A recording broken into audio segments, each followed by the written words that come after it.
Good morning. Welcome to Conservatively Speaking on AM 830 WCRN and AM 730 WACE, as well as streaming live on the TuneIn app. I'm Joe Mangiacotti. Great show lined up today. However, I did wake up to the news that George H. Bush passed away, 43rd president, and very sad. I mean, it's not that we weren't expecting it, and I honestly didn't think it would be all that much time after Barbara Bush passed away, and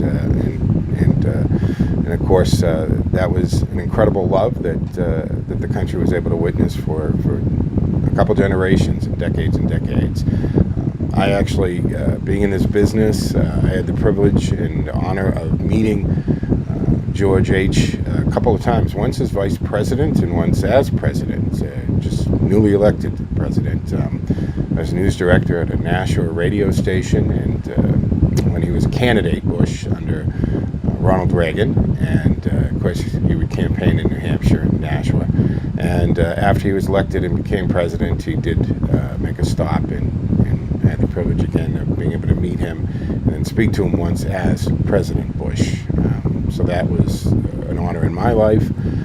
It was really something to meet him, and to meet a sitting president in itself was a huge honor in those days. I had an opportunity to peek onto Air Force One, and then actually later in my career, and while I was a candidate for the state senate, I had the privilege of seeing the same plane, but it was Air Force Two at that time. It was George Bush and Dan Quayle had stopped in Worcester, Massachusetts, and the plane he had, Air Force Two, just a matter of weeks ahead of time, was actually Air Force One, and the new plane came into service. So it's just a couple things in my career. And 37 years in radio, I had the privilege of meeting the president.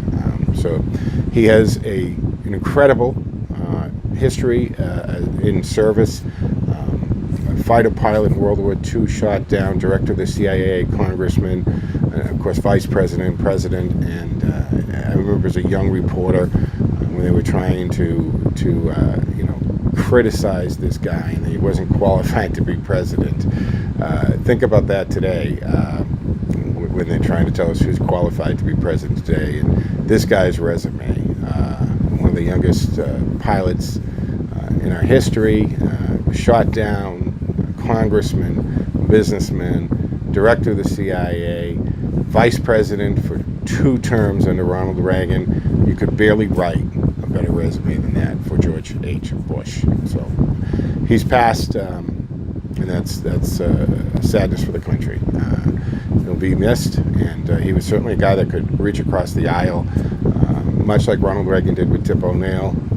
George Bush Sr. was able to do that as well. George Bush Jr. actually was able to do that quite a bit too, but he doesn't get the credit that he should there. Anyway, that obviously will be discussed this morning. And, well, here it is, Christmas, folks.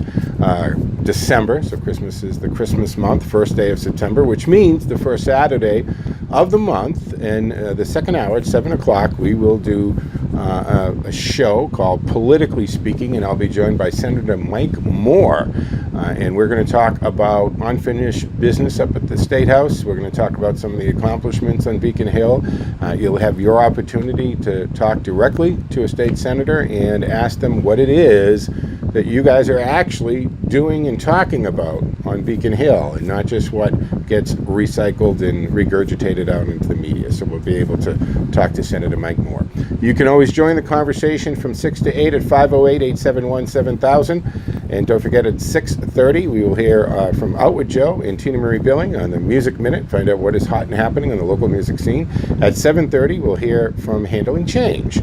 And I think it's Dan Murray and Chris Murray from the law offices. They'll be joining us, talk a little bit about real estate and some things that you should know and you should understand to handle all the changes in your life. So all that ahead, starting just a little while at 6 o'clock on AM 830 WCRN. I'm Joe Mangiacotti, and we'll see you on the radio.